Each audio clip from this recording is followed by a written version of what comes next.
All right. We're about ready to get started. Can everyone hear me? No technical issues going on? If you can hear me, just say it's working in the chat. If you're having issues signing in, I'll get to you right afterwards because we're about to start.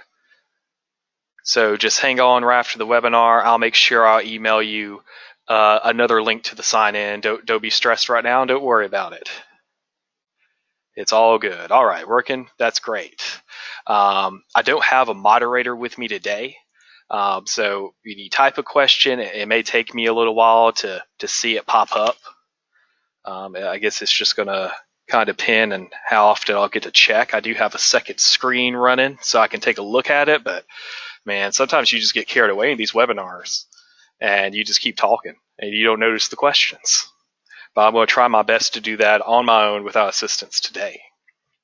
And welcome and thank you for joining on Friday, which is some of your days off. I believe Rapides is out today. Again, I have a link right here to the Google sign-in. And if by any reason it's not working or anything, let me know at the end of the chat. And I will make sure you get a link to sign in so you can get some credit today. This is certainly not a Photoshop picture of me, Justin Sims.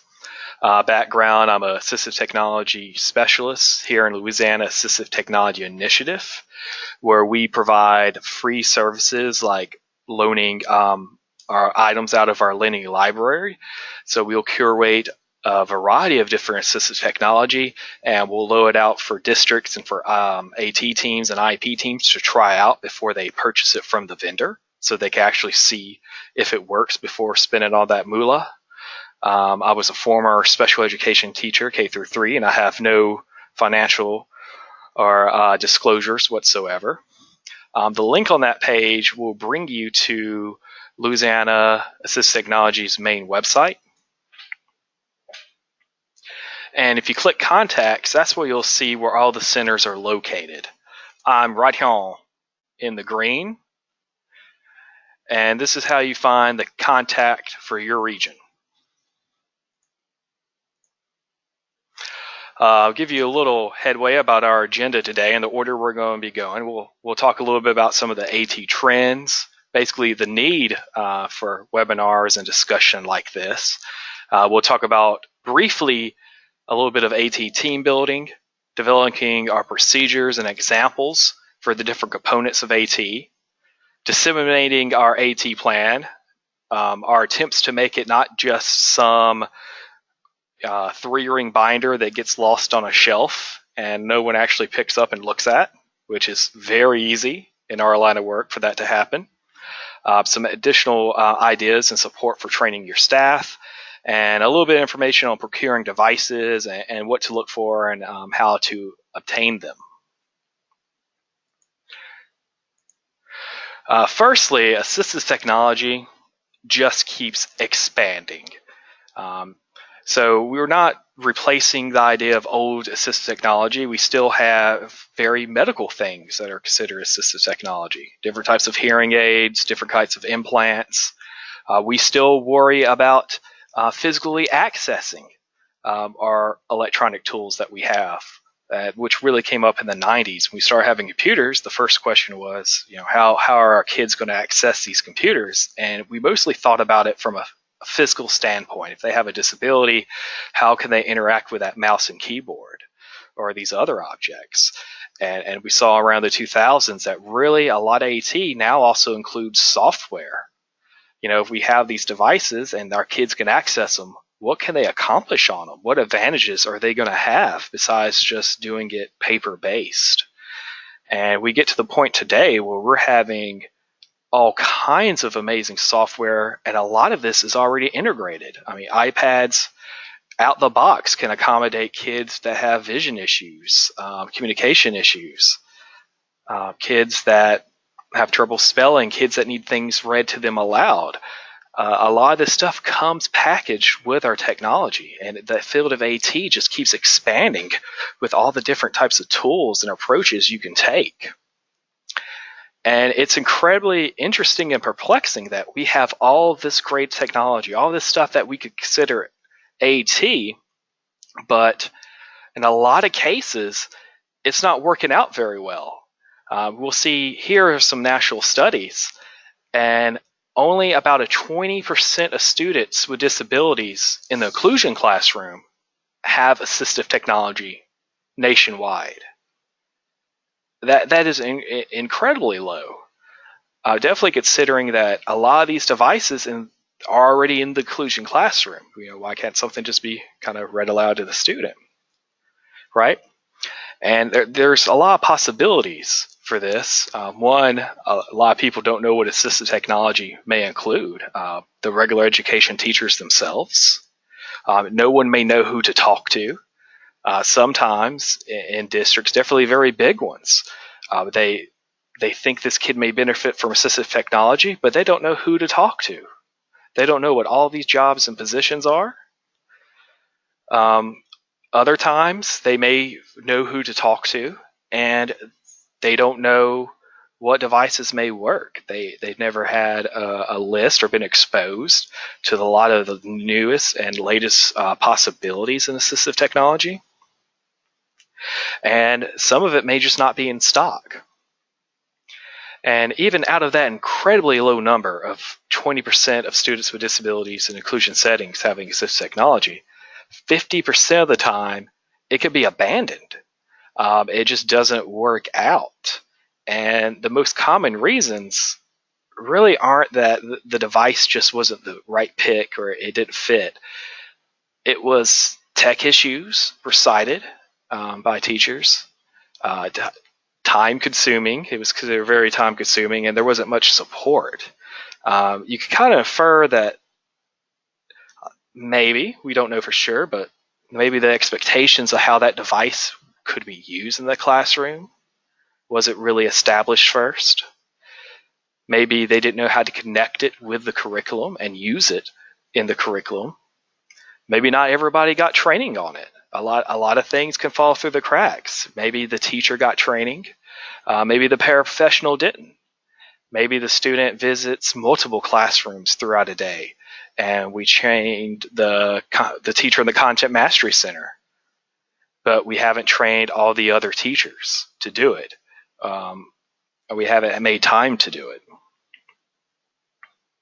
Maybe there's a new school, and one day, a month later, the device finally shows up, and the kid should have had it at the beginning of the school year, and everyone should have been trained, but something fell into the cracks. And that's so easy to happen. There are so many contingencies that can just derail assistive technology being considered and implemented. A lot of things that you have to kind of come up with a plan and really have a team to discuss, because things are always going to change. You always have people to train that are going to be brand new, and you really have to have clear procedures for your whole district on how to handle these situations. Now, we'll talk a little briefly about AT team building, but you definitely need more than one person handling everything.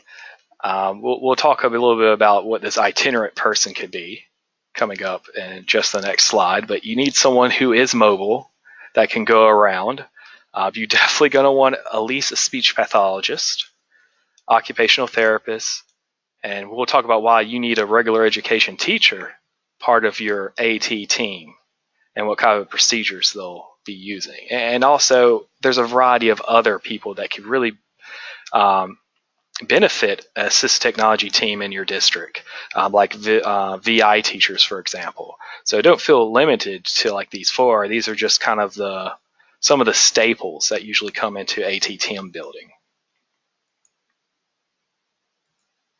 Firstly, of course, you need whoever this itinerant personnel is. It could be one of the speech pathologists, just somebody that travels school to school, because logistically, you got to have somebody that can pick up devices, paperwork, deliver training on these tools, troubleshoot these issues.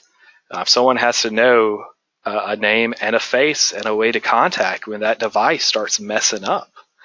And a lot of times, Louisiana Assistive Technology, we come out and, yeah, we like to help.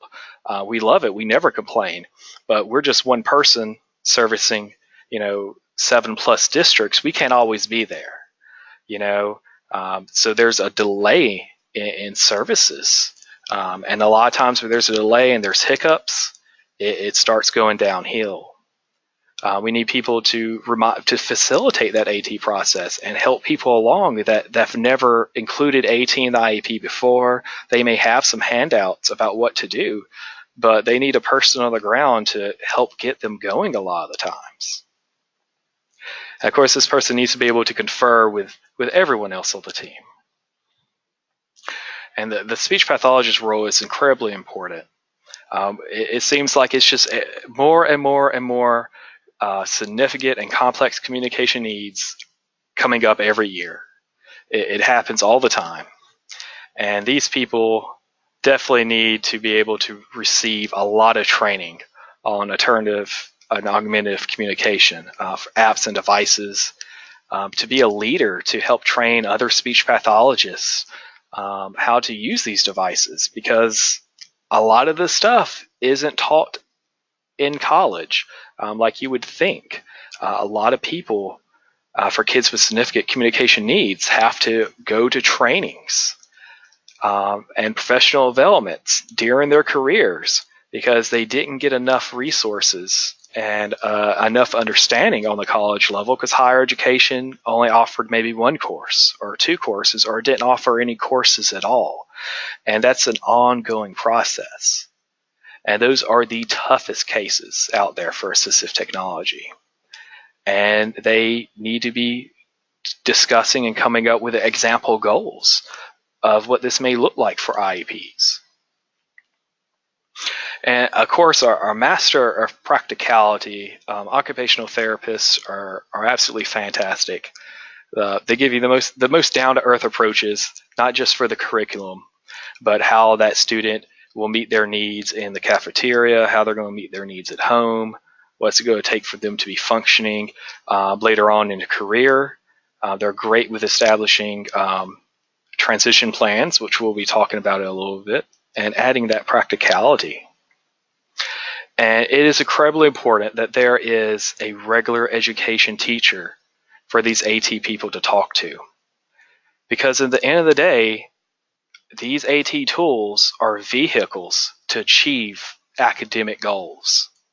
And there has to be buy-in. There has to be clear understanding how we can use this assistive technology, which we never used before in our classroom, during our lessons for this kid to be successful. Everyone else may have pencil and paper, and then you show up with an iPad that lets you take pictures and write on top of the page because the kid has dysgraphia.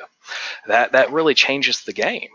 We need a teacher that knows how the structure goes in the curriculum, that knows what kind of activities they are, and they can help support those who really need to know how this is actually going to complete the work in the classroom. Someone that can give advice on how to come up with lessons that would also work with these devices. And of course, consult with the rest of the AT team. And out of this AT team, you have to have really clear responsibilities for everybody. You want it to be very transparent what's expected. I have a pretty good example from a small private school, I believe, in Connecticut, where they clearly outlined what responsibilities were. And this was just for the eyes, really, of the AT team, though I suppose you could share it. So if I scroll down here, and again, we're going to talk about how to make this a little bit more accessible for people.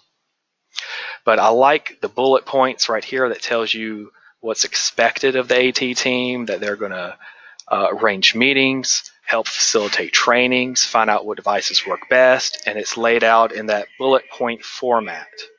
And we're not going to be focusing on how to make an AT plan because that's kind of its own area, but I do want to provide some really good examples that you can come back and draw upon. And this list of job responsibilities is done very well, very well.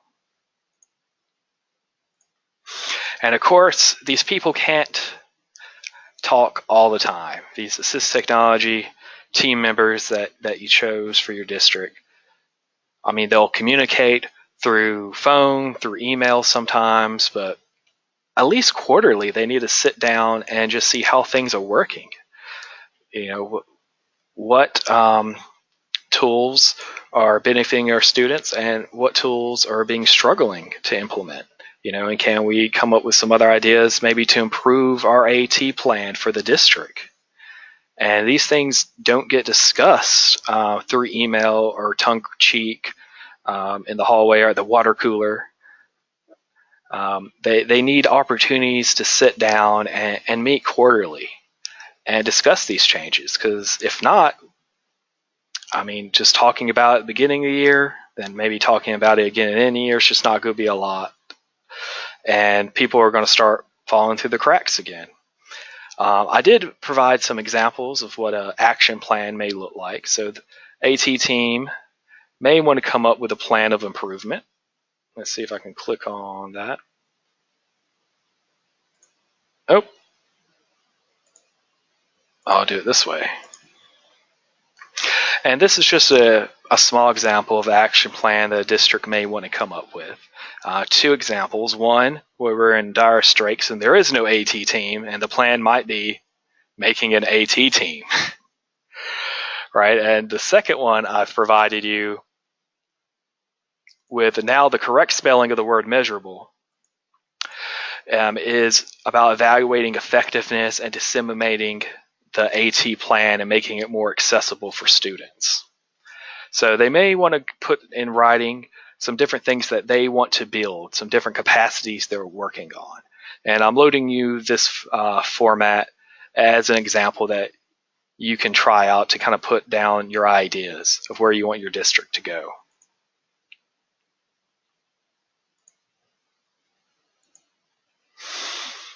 Now, incredibly important area, and one that the district has to have to maintain any capacity for assistive technology, is very clear policies and procedures of how to handle everything. And I tell you, a lot of the times, a district may say, or agency, that, you know, we do have materials in place, we know what we're doing, and they may. But you got to keep in mind, a lot of times, AT consideration is taking place during regular review IEPs. A lot of places have systems for those initial IEPs, those evaluations, but you have a totally different set when it is for regular review IEPs. And you can have a huge AT plan, you can have examples of what consideration looks like in the IEP, goal examples. You can have everything together and be perfect, and no one's going to read it. When you put stuff in a binder in a big packet, people are just less likely to read it. It's necessary, but I suggest when you're making policies and procedures to make a one-pager, and also have your big honking AT plan. The procedures and policies can be in the AT plan, but it's good to have a separate bullet-pointed example of what the policies and procedures are. And I'll give you an example on this page. And again, this link is active for you to look at, so you can kind of build your own. And we're going to talk about this slide by slide, but here is the whole document that you can take a look at. AT policies and procedures, and every aspect is marked down. So what's the first step? Well, it's to consider assistive technology, document the results, and you see this is one pager, but you can still reference your big honkin' AT plan. You know, if you want to see examples of what consideration looks like in the IEP, if you want to see an example of what it looks like when the assessment resulted in no ATs not needed, well, you can reference those examples of your AT plan, and all your people can have this handy dandy one pager of how to do their consideration, how to do their assessment, and we'll talk about this a good bit, how to implement their assistive technology, and what to do during transition services for assistive technology. And it's very simple, but I tell you, the districts that implement the one-pager in addition to their AT plan actually have more teachers going back and looking into the big AT plan. When it's one big document without anything to reference before you get in there, it just becomes a barrier in a lot of cases. I don't think it should be a barrier. I used to read the whole thing, but apparently that's not normal. But the one pager is very, very important. And you could do it many different ways. You could put people's names in there.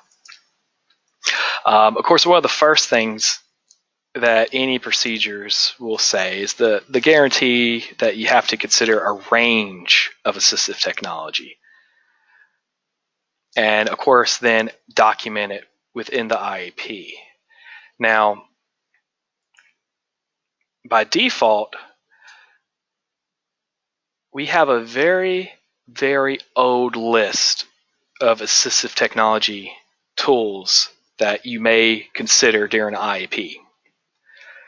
I'll show you the LDOE AT list from the framework from, I think, 2005. And we have things on here like typewriters. I don't think those are very prevalent anymore. And today, if you went to the website, and probably if you checked your AT plans, this is some of the antiquated devices that teachers have to choose from. It needs to be updated. Luckily for us, it has been updated. The original source material, has been updated, but the Louisiana's adaptation of that source material hasn't been. And I'll show you a quick example with highlights of what's new. So everything that you see highlighted is in the updated assistive technology checklist. And in some cases, there are entire new categories for organization. So how could that child, effectively be considered for assistive technology if you never thought of using assistive technology to help that kid organize his information for executive functioning skills?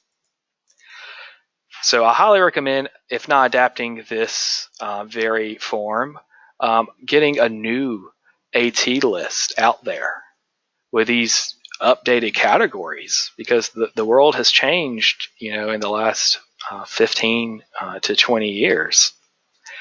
And for AT to be successful, our information needs to be up to date. And that will help improve your capacity in your district by using those updated forms. If you wanted to download this version, I have a version that's not highlighted right here that you can click on. Now, like I mentioned, in your policies and procedures for your district, it's that on that one pager, it's really good to list and refer to examples within your big AT plan. And I do want to give you some good examples on AT consideration. And I have a few slides here that show you some examples. Right here is AT was effective. So this is something they could write on the GSI, and this was adapted from the Ohio Assistive Technology Networks and the Ohio Department of Education's Assistive Technology Plan. So these are some of their examples that I liked. Right here, Angie has a severe hearing loss in both ears, for which she wears hearing aids. She is able to adequately hear and understand general classroom lecture and discussion with wearing a speaker and FM system. The IEP team considers current use of AT sufficient and effective. And it's better than saying AT still works, because the next team may be a lot of new people, and they don't have a lot of information about that FM system. It's good to have standardized, or at least examples of that AT being successful and how to write it for all your members. Here's one where AT was not required. Jacob currently demonstrates no struggles with academic curriculum when provided with extended time on tests and assignments and preferential seating to maintain focus. The IEP considers Jacob to be very independent across all environments, recognizes his growth in attention and concentration, therefore AT is not required at this time. So a future team could actually realize, hey, they did look at this assistive technology for these areas, and he was doing really well, and he did well because he just needed that extended time and some different seating arrangements to maintain that focus. Later on, maybe that changes, and they can look and see, maybe we can add AT to get those strengths again. Or maybe we just need to rearrange our classroom like this other teacher did, apparently, a grade ago. Maybe we can contact her and see what they were doing. And we don't need to proceed to AT at this time. Another one where a student has no previous AT and the results result in AT. Susie, a kindergartner, responds to yes/no questions with appropriate head shakes. She indicates her wants and needs by pointing and gesturing in her environment. These communication modes are demonstrated in all said environments. The IEP team does not believe that the current mode of communication will provide enough access to academic curriculum and functional needs. Susie needs an AT assessment to determine if she could benefit from augmentative and alternative communication systems to increase her ability to communicate with others. And sometimes the IEP, we'll say that we're going to do an assessment or we're going to find out that information.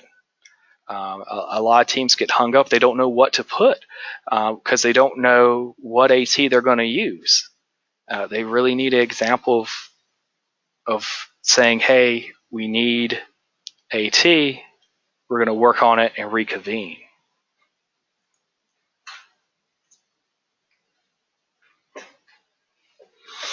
And lastly, and I won't read this one because I don't want to run out of time.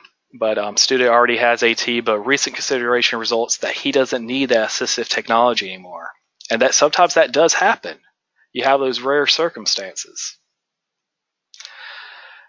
And of course, you will go on to explain the steps that they would take if the result was a yes or a no. And they need good examples or references of where to get those materials when they need to make a referral, who they need to talk to start this AT process, where they're going to require those items if they needed to have a trial. And again, you could reference some examples of documenting that AT assessment results within the IEP. And I have a link examples for you provided here. Now, just like the AT list, the LDOE assessment guides and screenings are, again, very outdated. Again, I recommend using something updated, not necessarily this, but this is the source material that is slightly more updated. And I highlighted, of course, all the areas that it adds. And, seating and transition screening is about the same, but when you start going to other areas, the change is huge. You're looking at totally different communication needs now. You're looking at, let's see if we can slide through. New categories like organization, sensory needs. Computer access was not part of the old screenings for assistive technology. Different ones for motor aspects of writing.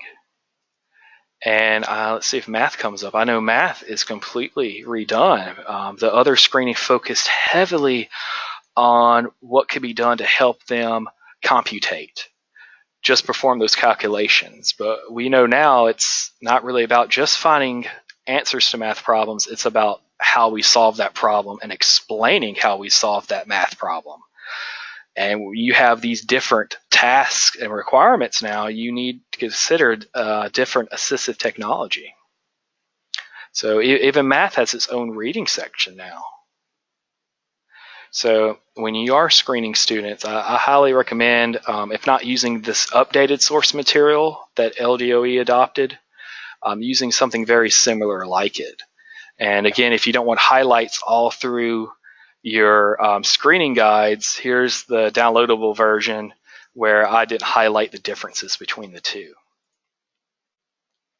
Now, this is where I've noticed most agencies can benefit from, and that is making a plan for implementation. Currently, it's stated in the framework, and that, by the way, all LEAs are responsible for ensuring implementation, but you don't have a form to go by. You don't have anything to help you facilitate an implementation plan of AT by just using the state's resources. And you definitely don't have any examples or resources for how to do a trial use of AT if that's required.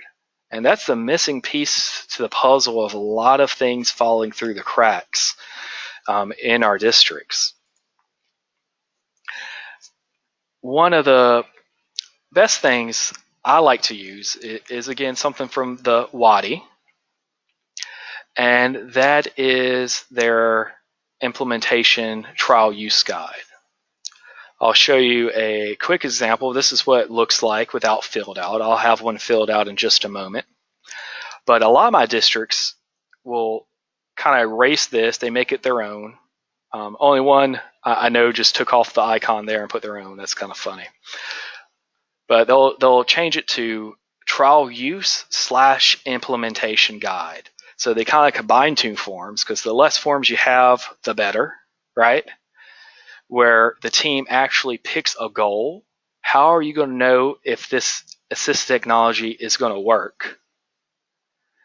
You know, where you're getting it from, who's responsible for it, who's going to get training.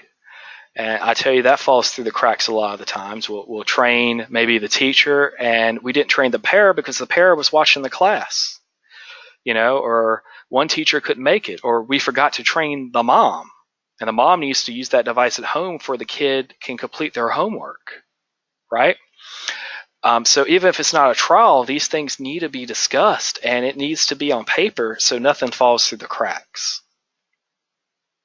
And management and support, you know, where's that device going to end up in the morning? Where's that device going to end up at the end of the day? Who's going to be responsible for it? And right here is where it would cut off between implementation guide / trial use to just trial use, where we're documenting, you know, is the student achieving that goal we made? You know, this is the summary. Was it successful? Does the supervisor need to dish out that money and buy that item? And let me show you a completed example, which is right here.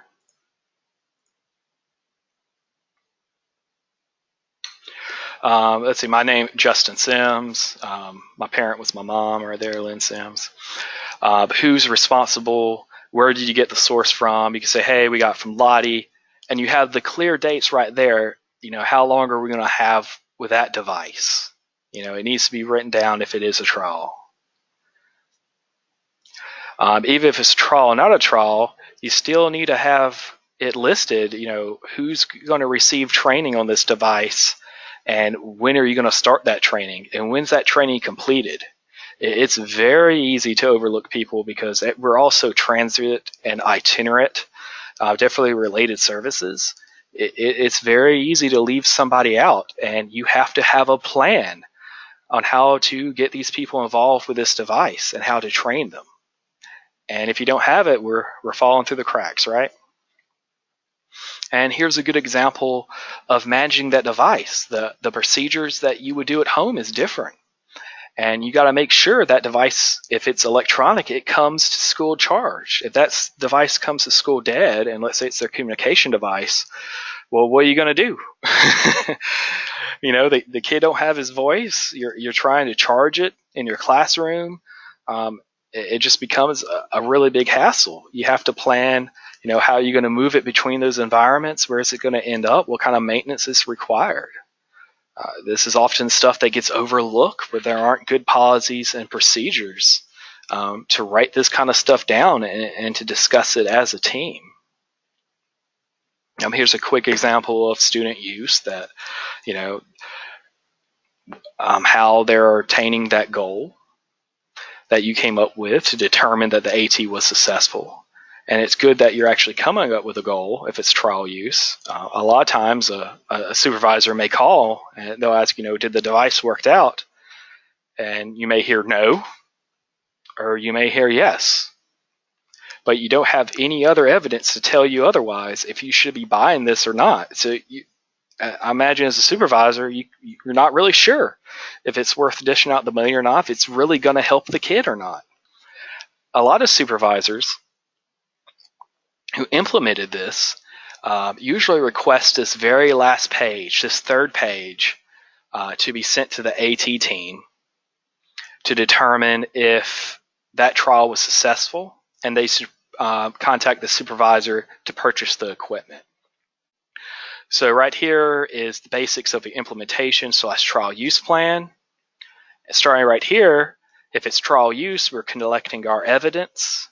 And the very last page can eventually make its way to the supervisor, the summary, and the team's recommendation if it's to be purchased or not, so they can make their decisions on that AT tool. Often, and you saw the big puzzle piece in my presentation, usually this is a major puzzle piece that's missing a lot of the times. Now, there are some teams that get this down. I've seen IEP teams that they didn't have any form or any clear procedures for implementation plans, but they pulled it off. But I tell you, for every team I've seen pulled it off, I've seen at least 5 that let something slip through the cracks just because there wasn't a procedure to document this kind of stuff. It happens.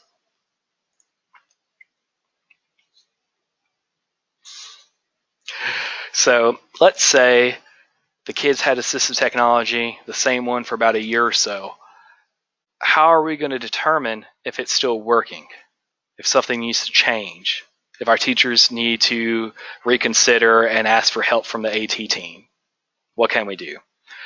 Well, best practice would be to incorporate it somehow into a goal, into an IEP goal. And that scares a lot of people because for a lot of the times we're telling everybody, don't mention the device. Don't mention the name of the device. But sometimes we have to. Definitely if you want to measure it long term and not have a lot of paperwork. Could you imagine filling out an implementation plan every semester where IEP team has to get together and figure out how to implement things again in case something changes or something messes up? It'd be too much paperwork. But the IEP is already your master document. The IEP team is your master implementation plan. So if the AT works in a trial, it makes so much sense to include it in the IEP goals and objectives. And that link is going to bring you to my AT and the IEP page. But I wanted you to take a look at really the 3 ways that AT can come into an IEP goal that you may want to give examples to your teachers. One is just the AT being the vehicle to achieve the academic goal itself.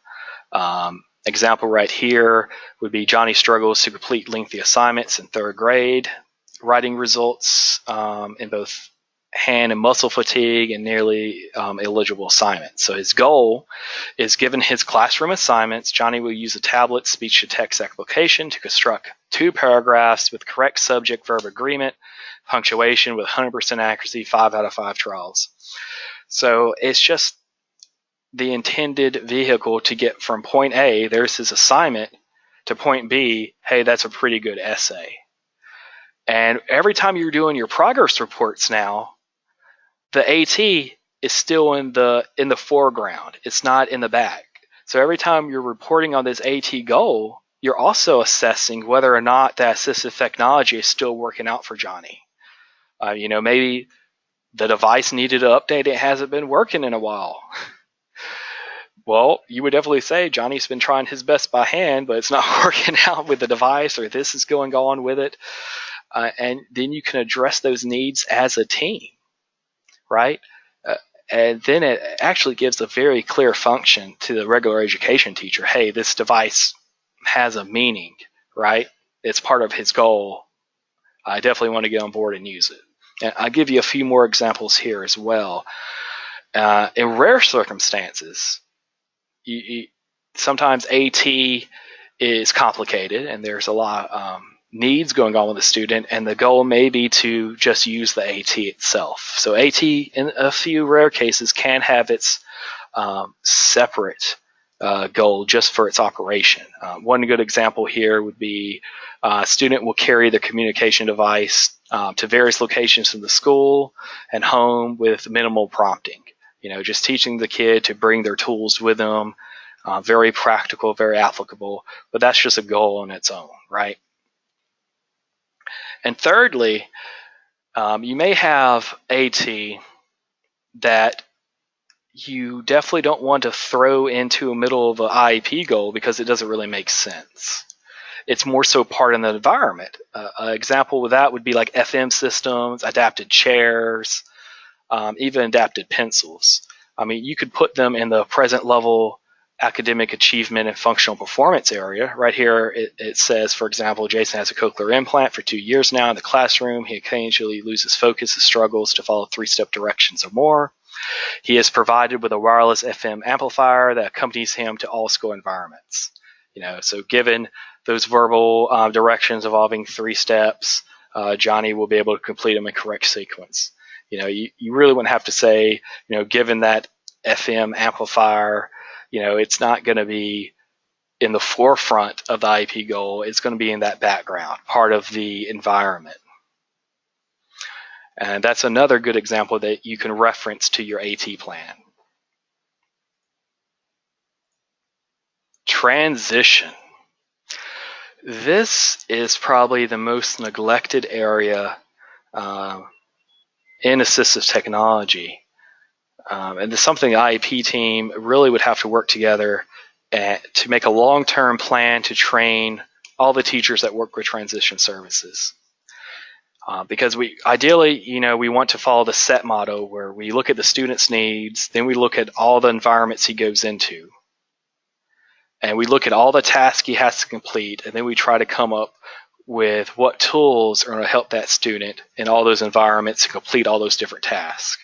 When you're talking about transition services, you're talking about a whole new area, a whole new environment, all new tasks for that student to complete, and in result, sometimes all new tools.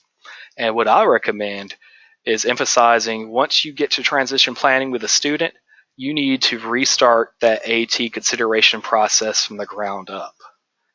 And right here is a link to some examples of AT that may be used in transition services in the home or in college. Because you have new environments, the kid has new tasks, you need to consider AT from those places from the ground up. In this guide, I'll go over it briefly, different AT ideas for leisure, transportation, and travel. For kids that are going to college, university, or trade school, you need to consider activities for all these lecture courses they may be doing. All this movement between college buildings may occur. And this is from the Family Information Guide to Assistive Technology and Transition Planning from the Family Center on Technology and Disability. One of the only guides out there that really points you in that direction. But AT has to be considered uniquely for these transition services. And if it's not in a plan, I guarantee it's going to be overlooked because it's overlooked in a lot of areas. Remove barriers to that AT plan. Let me take a sip of water, excuse me. One of the things, and we're kind of getting to the tips section of this presentation. One thing that, the first thing I do when I see a district's AT plan is I scroll through and I look at how many times the teacher has to sign a kid's name. You'd be surprised on our forms how many times we repeat the required information.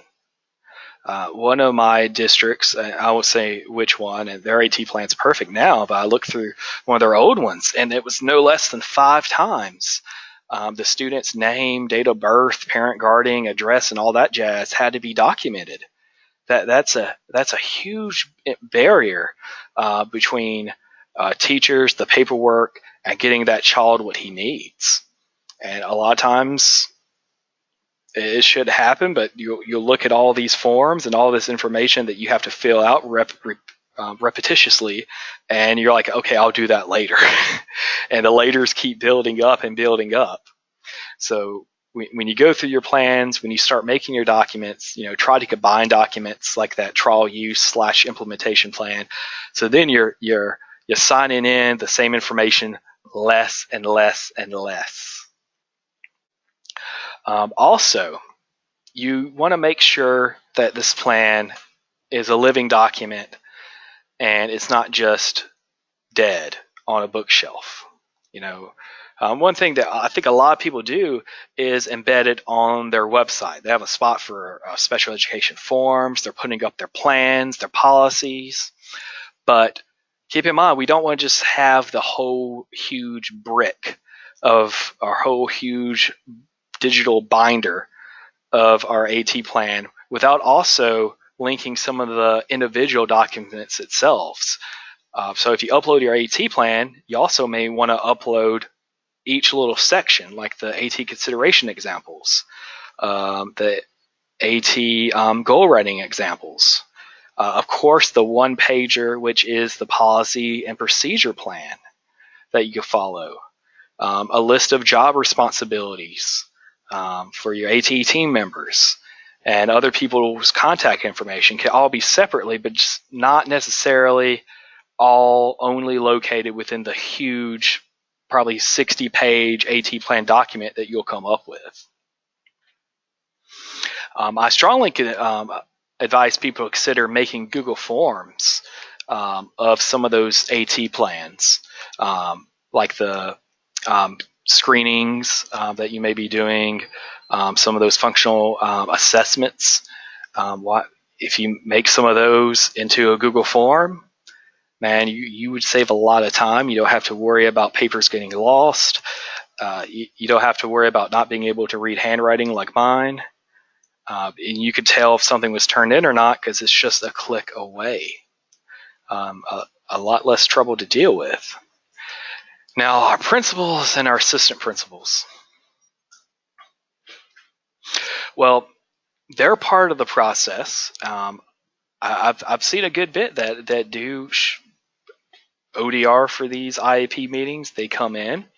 But I think at the very least, I would say every principal and assistant principal should receive a copy of the AT plan and sign for it. It should be known that if anyone needs an AT plan, there's always a copy in the principal's room and the assistant principal's room. And I'd make them sign for it. Because, it's part of their responsibility to ensure that AT plan's achieved and FAPE is being achieved, right? Also, I would make sure there's always a copy in the SBLC meeting room or wherever meeting room you have for the IEPs.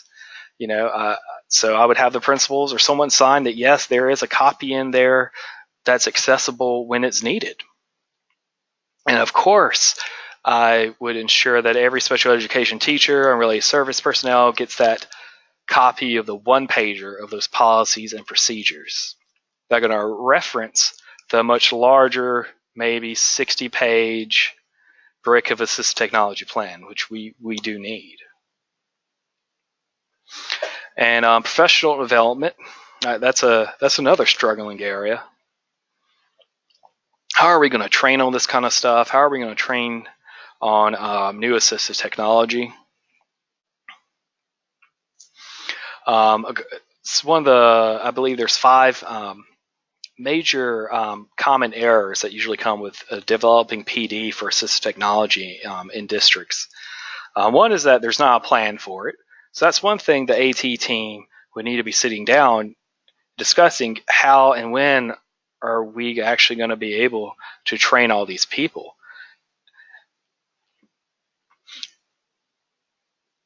And how do we need to direct this assistive technology? What do we need to train on first and the foremost for our teachers? A lot of times the training isn't based on a lot of evidence.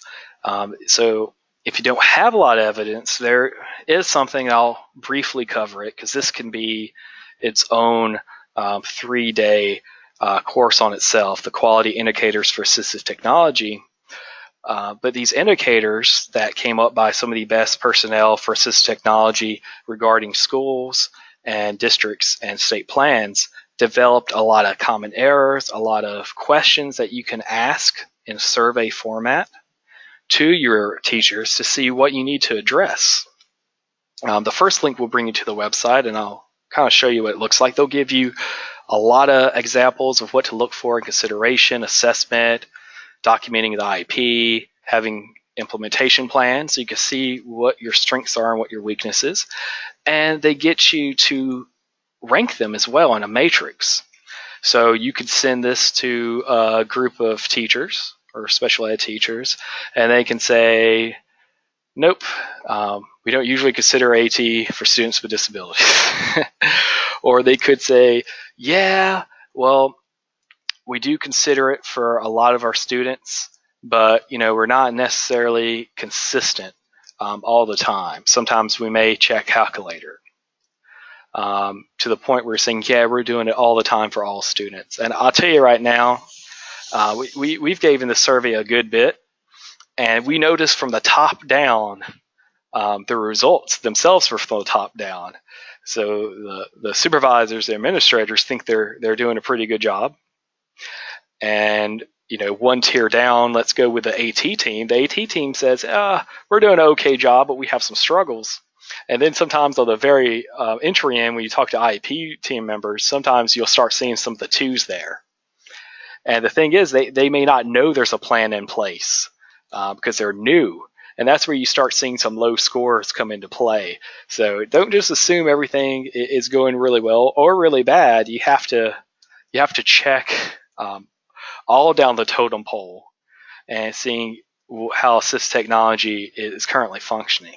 Definitely, if you develop implementation plans or you develop some new AT guidelines, you want to see how effective they are and if they're making a difference. These quality indicators for assistive technology are a really good way to measure if you're making an impact or not with AT in your district. And for you nerds out there that want a Google form, I have copies of all those surveys into Google Forms already. So what you got to do is highlight those bad boys, right click, and you can say add to my drive. It's already on my drive, so it's not there, or you can say make a copy and send it to you. But these are Google Forms for all the indicators of assistive technology. So this is about transition. So if you want to survey some of your teachers and see how they think AT is going in transition plans, this is a very good way to do it, and you'll get your results instantly, and you don't have to worry about going through a bunch of paper. I'm for it.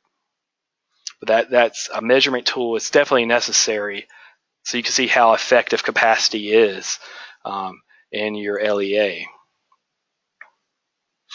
One of the big things here, too, that professional development has to be very clear and measure of terms and practice with these students, and it really has to be connected to that gen ed curriculum. A lot of times, if you're not just teaching policy procedure, but you want to show a device and how it's going to work well, or you have a list of tools, just don't hand the device to a list of tools. You need guidance from a regular education teacher, at least, how this tool is going to be used during a lesson.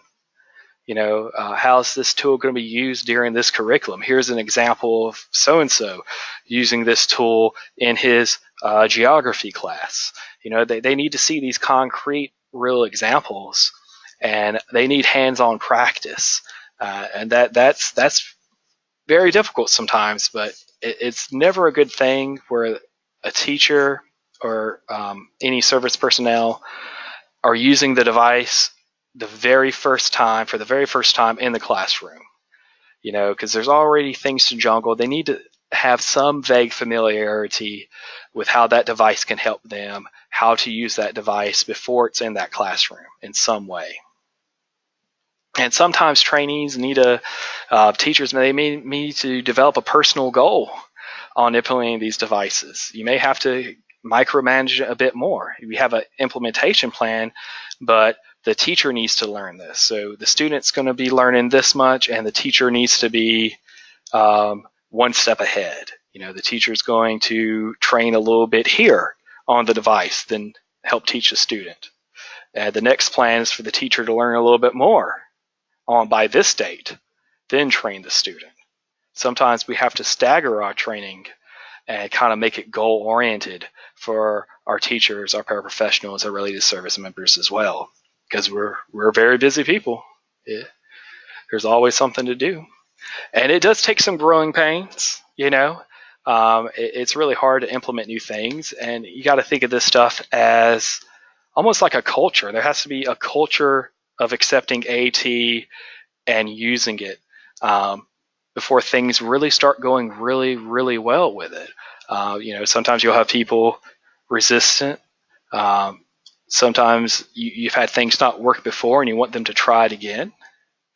But having those clear plans and offering the supports time and time again, you start to see growth without the pains. It does happen. It does happen. And finally, you need a continuum of ongoing professional development. Just doing it once a year isn't enough. And just doing it in one sitting isn't enough. When I come and I train on assistive technology devices, you never have enough time. I could sit down and train for 2 hours for a communication device, but there's so much you still need to learn that it has to be an ongoing process. So you definitely have to spread your training out, definitely for your implementation and your policies, your procedures. Also because, it's overwhelming if you do all of it at one time. For example, you can talk to people for 3 hours, and sometimes they'll start learning after the first hour because it's just so much information going on. You want to make sure you don't overwhelm them, and you keep it short and concise. At the beginning of the year, instead of focusing on everything, let's focus on our AT plan. Then in our AT plan, we're specifically focusing on that consideration because that's how we're starting out the year. We want to consider more AT. So we train a lot about that at first and the next chance we get. And while we're meeting those AT needs, the teams are training the teachers on an as-needed basis until they have another development time, how to implement the assistive technology. Let's talk about these implementation plans. We said you were going to get them. Here they are. Here's some examples, and you could work with the teams on a much smaller ratio. And when you get a chance, then you could do a big training. But if you try to train on every single thing at one time, it would overwhelm everybody. You have to scatter that out. And plus, you need to scatter it out, and you need a plan to repeat trainings throughout the year because you're always going to be getting new team members. New teachers are coming in, new students are coming in, new devices are coming in, and you need to always have it coming along. If all your training was at the beginning of the year, what's going to happen when you get some new teachers in on January? They're not going to know your policies, they're not going to know your procedures. It has to be a plan for an ongoing thing, not to let the new people slip through the cracks, right? There should always be opportunity somewhere within the 2 semesters, if not quarters, to train new people on your policies and procedures. There has to be some type of plan for assistive technology to do that. And that's something the team would have to discuss. And this is incredibly important, and one of my last points before I let you guys go, because I'm about to go over, is that special educators aren't the only ones that need to be trained. There should be, and this could be a yearly training. This doesn't have to be the continuous training for special ed and for related services, but those regular education teachers need to be there. Structural technology need to be there. Your IT people need to know what you're expecting and how you're using those devices for assistive technology. They need to know what to look for when they're making their purchases. The general educators, they need buy-in. They need a buy-in that all this extra work is really going to benefit that kid. And furthermore, they need to be coming up with ways of how to integrate this technology into their classroom. And of course, administrators are the people supervising all of this process. They need to be involved. So there still needs to be training, not to the greater extent that special ed's getting, but there still needs to be training for everybody on assistive technology. They definitely need to know what it is. I'll talk briefly about money. One thing that districts definitely need to figure out is how to buy apps. I'll tell you right now, how to buy an app. All districts are using iTunes cards. They are buying iTunes cards, and then they're taking those iTunes cards and they're buying apps. That is how most are doing it. They're not doing volume purchasing. Is that legal? Last I checked, it was. But you need a plan to buy apps, because the iPad isn't the end-all tool, but gosh darn it, it does a lot of good stuff. And if you don't have a plan to buy app as assistive technology, you need to sit down with enough people and figure it out, because that's the future, right? Software. Basically, if a kid is using text-to-speech, word prediction, or any of that on the online DRC tests, they should be using stuff like that all year long, right? So we have to have a plan on how we're going to implement the same DRC tools in everyday teaching. That's an ongoing plan that people need to discuss, right? And that really goes into that IT area as well. The IT people need to be on board, right? And for communication, you definitely need to be able to purchase these types of devices. Going over, I won't spend too much time on there, but communication's a very big deal. You need a variety of items, or at least someplace cool to buy it. Some vendors that we recommend are posted here. This is kind of your bread and butter places that you would go to get assistive technology tools. A lot of them, almost all these do POs. Of course, we buy these items and loan them out for free for you to try first. But here's a list of vendors you can peruse. And before I let you guys tell you that there are districts that do order for Amazon. It is possible as a school to order for Amazon. I know about 4 districts that do it, including my own, and they make a business account, like a business/education account, and they're able to run PO numbers. They make sure they get tax exempt. They make sure they buy stuff straight from Amazon and not for some dude that just puts it on there. It is possible. You're not just limited to a very, very few things for your students. Some people would tell you that we never been able to buy for Amazon, so we'll never buy for Amazon again. I mean, that's fine, but look into it, because there's so much cheaper things you can get for kids on a platform like Amazon, and you'd save a lot of money, and sometimes you'll find exactly what you're looking for. Whereas if you're looking on a specialty site, you won't really find exactly what you need always, right? So click there, read about it if you can. Schools can purchase things through Amazon. It's not impossible. You just have to get everyone on board, which that could be impossible sometimes.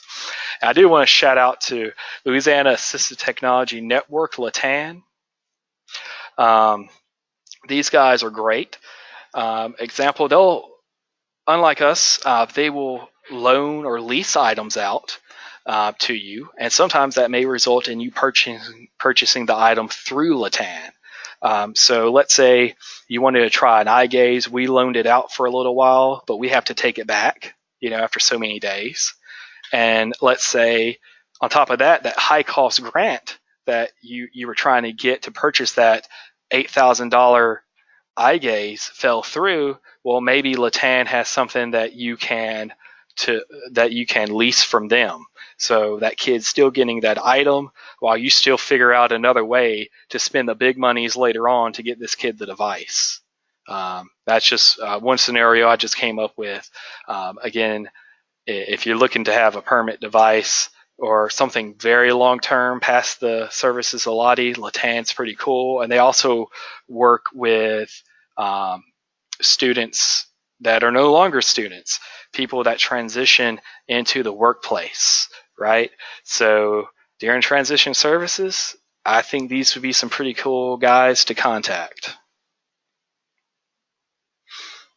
Here's the link to my AT and the IEP course where a lot of these documents are. And right now, I could take any questions if anyone has any. If not, I'm just going to hang out for a few minutes. Thank you so much. Let me bring this back to the very first page.